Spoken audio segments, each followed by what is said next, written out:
If you live in St. Louis, city or county, there's a new rental and utility assistance program that could help you.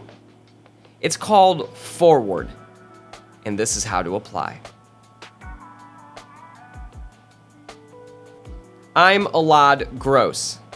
I'm an attorney, mediator, and the outreach coordinator for the St. Louis Mediation Project, which provides free mediations for landlords and renters who are trying to resolve some kind of a dispute. That includes disputes that have already made it into court or disputes before they have to go through the court process, which can save everybody a lot of time, a lot of money, and a lot of problems. Rental assistance and utility assistance has really been helpful for both landlords and renters, especially for folks who have been impacted by COVID-19 in a variety of different ways. There's a statewide program called SAFR, that's S-A-F-H-R. That one is still active, still available for anybody in the state of Missouri, and I already made a tutorial video on that one, which you can check out at the links included in the description to this video, and I'm sure it's popping up on your screen somewhere. It definitely will by the end of this video. This program, called Forward, is available to folks who live in St. Louis City and St. Louis County. And in some situations, it can be your best choice. It provides up to 18 months of rental assistance that includes assistance in future months. So you can get 3 months of future rent when you're applying to this program as well. Forward can also provide assistance for you getting a security deposit and for the first month of rent if you're moving to a new place. And you can get approval for that amount even before you have a lease at your new spot. So if you're having a situation where you have to move out of where you are currently, this program can help as well. Let me show you how to apply. This is the initial page for the St. Louis Forward application, and it's one that you can use if you've already started your application and need to sign in, where you'll use your email and password to do so. If you have yet to start an application, you'll want to select one of the options at the bottom of the screen. Either you're creating an account for a landlord or you're creating an account for a tenant. The platform looks pretty similar on both sides, and most folks will be using the tenant application out of this page, so we'll go ahead and show you that. When you click on that link, you'll be taken to a new page. You'll put in your first name, last name, email, and then you'll hit the Create Account button. When you hit Create Account, you will receive an email, and that email will provide you with instructions on how to create a password for your account, and will take you directly into your application. When you get into the application, you'll see a big blue Apply button. That's where you'll start. The application has multiple sections.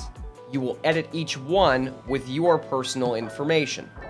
Sometimes, if you're missing a section, it may be collapsed, and you can expand and collapse by pressing the arrow at the upper right side of each section.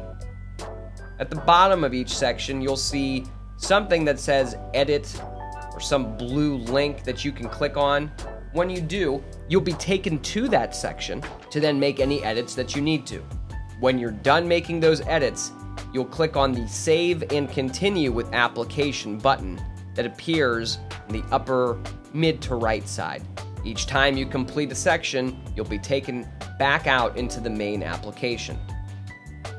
You'll see in some sections information is required, some is optional. You've got to fill out the required ones. They're required. And if you don't, the application won't go through anyway, so they'll take care of it.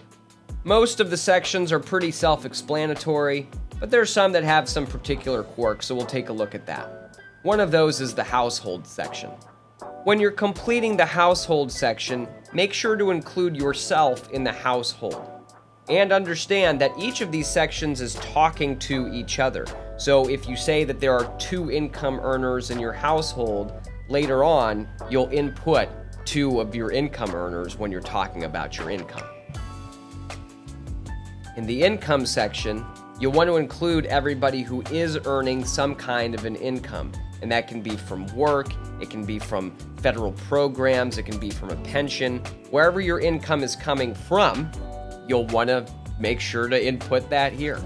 So for each household member that you reported has an income, you will include them, and you can add them by pressing the Add Another Member button at the upper right of this section of the application. When you hit that button, suddenly another row will appear, and it will tell you which sections are required, and once you've inputted everything, then you'll be able to hit the Save button. If you or a household member is not making an income, then you can also choose the No Income option in this section. Now let's say you made a mistake on one of these. You'll have two buttons that you can press. The Edit button, which just allows you to edit the responses there, or the Delete button to delete that household member from the income section. You don't have a delete button for yourself because, well, somebody's got to do this application. In the Rent section, you'll put in the amount of rent that you are charged each month, the number of bedrooms that are in your unit. If there are any late fees, you'll include them here as well. When you scroll down, you will select the months by just clicking on them, and then you will type in the amount that you owe for that month. And that's it. This is also where you will select any future months that you need future rent assistance for. As you can see, that was done in this application. When you scroll back up, the total rent assistance request, any past due rent request, any future rent requests that you are making, all of those will update automatically. And again, you'll scroll all the way up and hit the Save and Continue with Application button. In the Utilities and Other Costs section, you'll actually have a similar system to what you had for the Income section of this application, where you can edit, delete, and you'll have lines of information that you're inputting. To add a utility, you'll just press that Add Utility button. The first question you'll have is, what month are you associating this entry for? So if you've got a current bill that you are inputting, just put the current month that you are in when you are filling out this application. If you have an old bill that you need to take care of, then you can put a previous month in there just by clicking the little calendar icon here. You'll select the type of bill that you have, and it can be electricity, water, gas, internet, and also other household costs. If you do have other household costs, in the provider section, you can write in who's providing those services, or if you need to, you can explain what those other household costs are. You'll include your account number here, the amount due, and then you can press the Save button. You can hit the Edit button at any time. If you need to delete a row, you're also able to do that. And when you are done, you'll hit the Save and Continue with Application button. In the Document section, you'll notice you can upload many different documents. And there's one document that is required, and that is a photo ID. You'll hit the Edit Documents button at the very bottom of that list, and here you'll be able to upload documents. They can be in the form of pictures or Word documents or PDFs. Even an Excel document will work in uploading into this section. In order to upload a document, you'll press the Upload a Document button. Then you'll be able to select a file. You'll be able to select a document directly from your phone if you're doing this application on your phone, or from a computer. Now, the document that you need to upload is a photo ID. Here, with these options, there is not one for photo ID. I'll give you a hint. It's this one right here called General. And when you hit it, the subtype is photo ID. There's not another subtype for you to select. You can write in the description here if you want to, and then you can hit the Upload File button. Once you've done that, you'll be returned to this section of the application, and you'll see that your ID has been uploaded. You can download this ID again, you can even hit the view button to take a look at it, or if you need to, you can hit the delete button, this time placed on the left side. Now you probably noticed most of the documents in that list are optional. But if you want your application to be reviewed as quickly as possible, you'll want to upload as many of those documents as you have.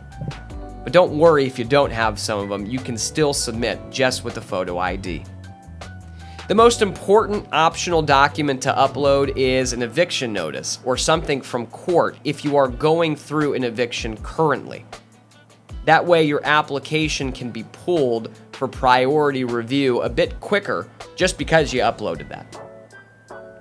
But if you've got a utility bill because you're applying for utility assistance, you can take a picture of it, upload it right to the system.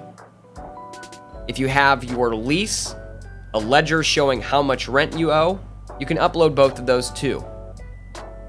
And if you do make an income, then you can upload your pay stubs, or if you're receiving pension benefits or other kinds of benefits, you can submit award letters that you take pictures of and submit to this application as well. When you've completed the document section, you'll then be asked a series of application questions. Just make sure to answer all of them. You'll have a bunch of check boxes that you have the opportunity to put checks in. Check all of them that apply. You'll also have other options in each of these sections, and then a place where you can type in what your explanation is. This section is primarily asking for how you've been impacted by COVID-19, if there are any emergency situations you are finding yourself in, and then some demographic statistics that are collected by this application as well. You'll also be asked for your landlord's information. You will need some of that information in here so that the folks who run this application can contact them and try to get them to cooperate with this application as well. If you have a landlord who is not going to cooperate, that's okay. You can still get funding from this program. Instead of them providing the money directly to your landlord, they will provide it directly to you, but you have to promise on every statute ever made by humankind that you will then take the money that you receive from this application and provide it to your landlord to pay whatever it is that you owe. If you are applying for moving assistance and you don't yet have a new landlord, then in the required landlord contact section, go ahead and put that explanation. And you can put NA for the landlord's phone number. If you previously received rental assistance before through St. Louis City or St. Louis County, you'll want to answer yes to this question and also put in how much you received and when you received it. You'll then answer a series of certification questions. Make sure to read them all, but you'll have to answer yes to all of them. And at the very bottom, here's where you promise that what you've said is true. You'll hit the I agree box, and then you will type your name to make it an electronic signature. Once you're done, you'll hit the submit button. This application will be reviewed by a company called Live Stories, and they may contact you by phone, text, or email.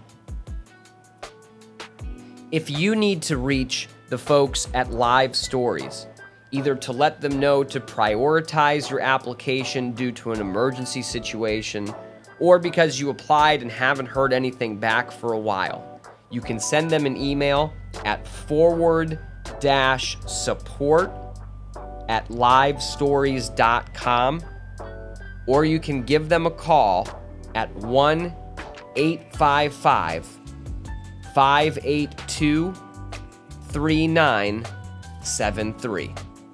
You can find many resources to help you avoid eviction at moeviction.com. And if you need help with the mediation, well, there's a link on that page for that too. Or you can go to the St. Louis Mediation Project at stlmediationproject.org. Now, if you're in this situation, it's an extremely stressful one. But remember, it's always better to deal with these problems as early as possible. and there is help out there for you. So go ahead and check out moeviction.com and feel free to share it with folks that may need this help too.